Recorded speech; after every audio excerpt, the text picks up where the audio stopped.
Do you really hear what others are saying? Are you listening with intent in order to obtain information? Or are you only half hearing what someone may be saying in an attempt to make your move and get your point across before it's too late? Do you ever feel frustrated when someone interprets what you're saying and it's completely off from the message you intended to convey? Listening is one of the most important skills you can have in the workplace. How well you listen will impact your job performance and your relationships with other people. Considering that listening is something most of us do quite often in the workplace, you'd think we'd all be experts at it by now. Understanding active listening as a workplace dynamic is the key to effective communication that offers personal touch and interaction for stakeholders, keeping them engaged and informed. Now, active listening is nothing new. Now, the concept has been around for a very long time. In fact, what's important to understand is that it's a type of communication requiring people to focus on, comprehend, and genuinely respond to another's feelings, perspectives, or views. It's a form of listening that involves action. In this training, we'll provide you with an overview on active listening in the workplace, to include an active listening framework, addressing common barriers to active listening in sales and customer service, and practical applications for you to practice communicating more effectively. Are you ready to get started?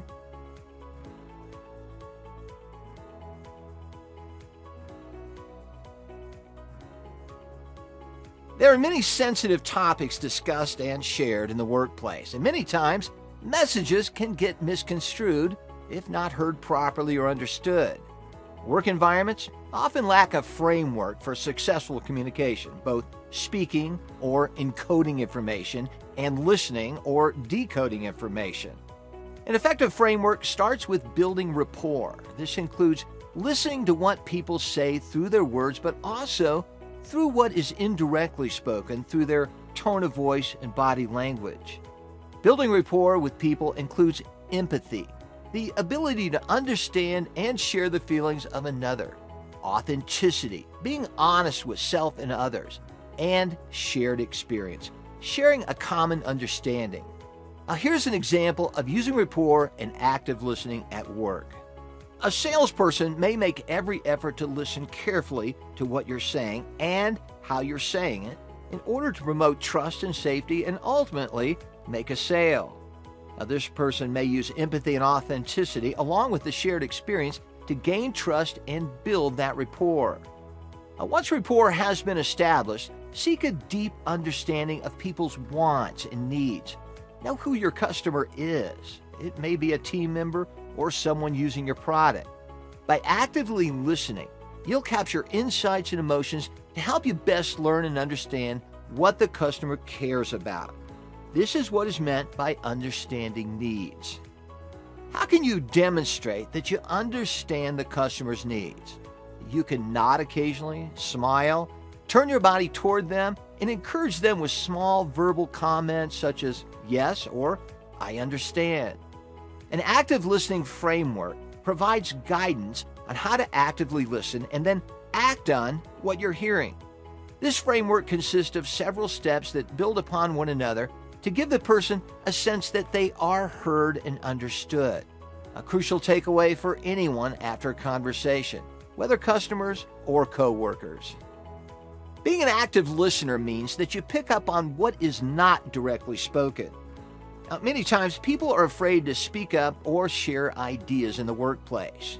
Now, the first step is to pick up on important nonverbal cues, allowing you to explore what someone may be hesitating to say out loud.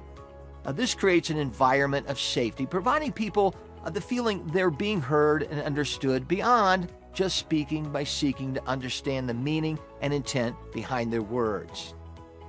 A huge component to active listening is gaining a deeper understanding of what people want and need.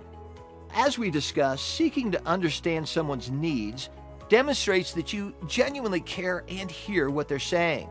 To demonstrate this, you might provide feedback by offering a summary of what you heard or by paraphrasing back to them to see if you received the message correctly. Paraphrasing is an active listening skill that allows you to summarize to the speaker the main points of the message to show you fully understand. This provides the speaker an opportunity to clarify the message or to expand upon it. The next step in the active listening framework is to decipher or determine what is most important to your customer.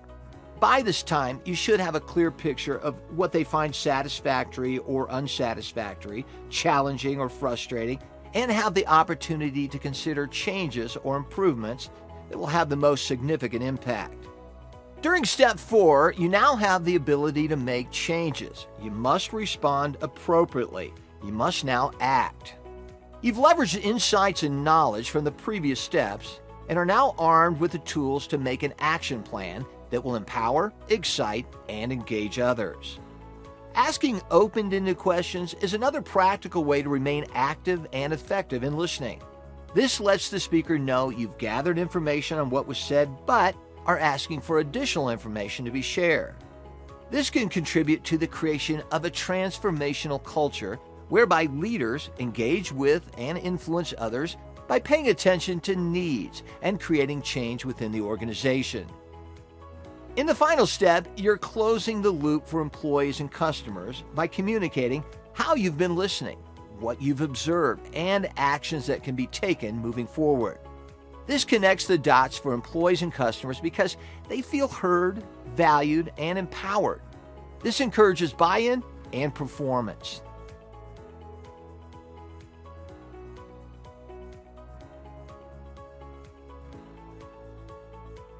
Rapport building and understanding needs are an integral part to a successful active listening framework. But what happens when challenges to active listening arise? How do you address barriers that come up? There are several things you can do to address barriers or challenges to active listening. Be mindful of the intent of the message. To mindfully listen to the intent of the message, pay attention to what the other person is saying through both verbal and nonverbal languages. This is where you make an intentional and conscious effort to not only hear the words the other person is saying, but more importantly, the entire message being communicated. This includes paying close attention to the other person carefully. Try not to become distracted by anything else going on around you. Don't lose focus on what the other person is saying. If you find it's difficult to stay focused, you can try this. Repeat their words mentally to yourself to reinforce the message and help you remain focused. Another challenge to understanding intent is in the other person's tone of voice and speaking speed. Now, both can create barriers to effective listening. Not everyone will react the same way to different styles of speech. Some people may find energetic speakers to be more engaging, while others may find it challenging to keep up with someone who talks too fast. Either way, it takes a lot of concentration and practice to actively listen. Giving the speaker your attention, providing feedback when appropriate, and deferring from judgment are all effective approaches to active listening. Addressing barriers to active listening involves being aware of your own personal perspective. Do you have any preconceived notions or beliefs about a topic or the person speaking? This can lead to selective listening, where we only hear what we want to, listening for what confirms our beliefs, and ignoring anything contradictory to it. To address this barrier and to overcome it, you must keep an open mind and have a willingness to challenge assumptions and biases. From our personal perspective, if we're dealing with stressors of our own, perhaps when we're not feeling well, dealing with an injury, or any type of bodily stressor, it can get in the way of how we listen and process what is being said. Let's talk about the emotional perspective and how emotional and psychological barriers can affect active listening. Now, have you ever heard the term psychological noise? This is a noise that emerges from our moods, emotions, and energy levels. This can be either positive or negative. For example, it can be just as distracting to be frustrated with everyone arguing about a topic during a meeting as it can be to be consumed by anger. Both positive and negative emotion levels can impact our ability to listen actively. Now, this is why it's important to be aware of how we feel, so we're not quick to judge what's being said by another person, or that we feel we know what they're going to say before they say it. Empathetic listening is being attentive and responsive to others' input in the conversation, and is part of our emotional perspective because we're making an emotional connection with the other person and finding similarities between our experiences. This helps us give a genuine and honest response. We've talked about message intent in both personal and emotional perspectives, but there's also something known as the cultural perspective. When people have different backgrounds culturally, it can create barriers to make it difficult to listen effectively. Cultural barriers can impact active listening. Consider, for instance, two companies from two different parts of the world doing business together. Now, each business may be guided by specific customs and social norms informed by their respective cultures. Now, this can also include how people speak, their accents, vocabulary, use of language, and roles of listeners. So, what can you do to overcome these barriers and become a better, more active listener? Use awareness and effectively listen through observing, learning, and practice. Listening can be challenging at times, but it's essential for communication and for relationships. Consistent practice is crucial in understanding someone else's perspective or point of view. How do you feel when others make assumptions about what you're trying to convey? Think about it for a moment. When we make assumptions about what someone's trying to say, we're practicing ineffective listening.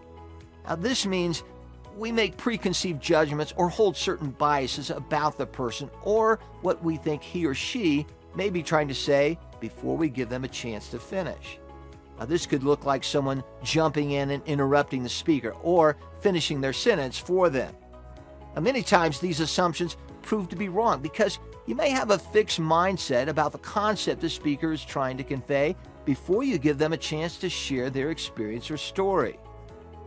Now, be wary of making assumptions because it prevents you from giving someone a chance to show you who they are before you make up your mind about them or their message.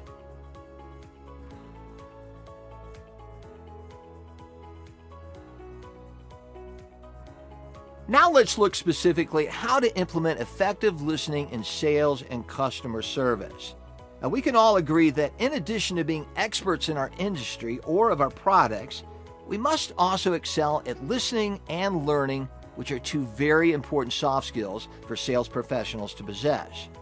This is invaluable when seeking to build mutually beneficial relationships in the workplace or with our customer base. Now, there's a direct relationship between active listening and upselling opportunities. Now, upselling is a sales technique that offers customers additional or complementary services or products to enhance their problem solving or their satisfaction. Active listening can help you upsell by listening to and learning about the customer's goals, preferences, and challenges, and then offering suggestions or products to best help them. You actively listen and hear what the customer needs or prefers, and then you make an informed recommendation for the customer. This provides the customer with the feeling that they're being heard, which in turn allows them to feel as if they're an active participant in the decision of buying a new or additional product or service. Now, here's a potential scenario. Imagine you're on the phone with a customer. You can hear that she's upset, frustrated, and distracted.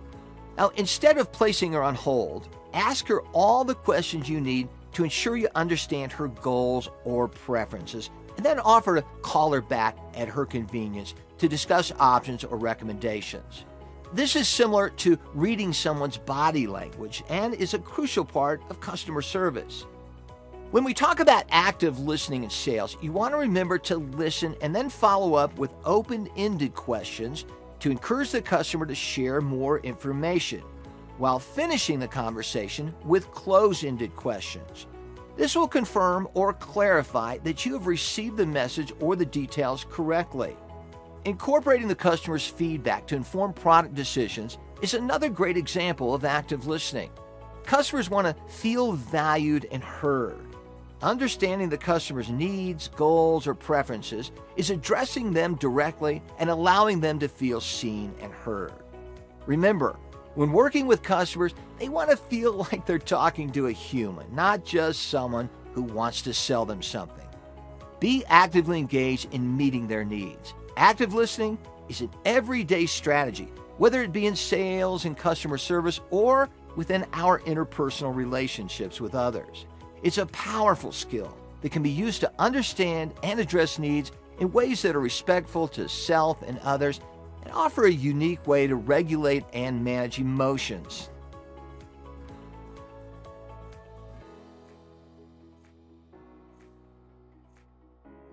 You are now aware that active listening is such an important tool in your communication toolbox.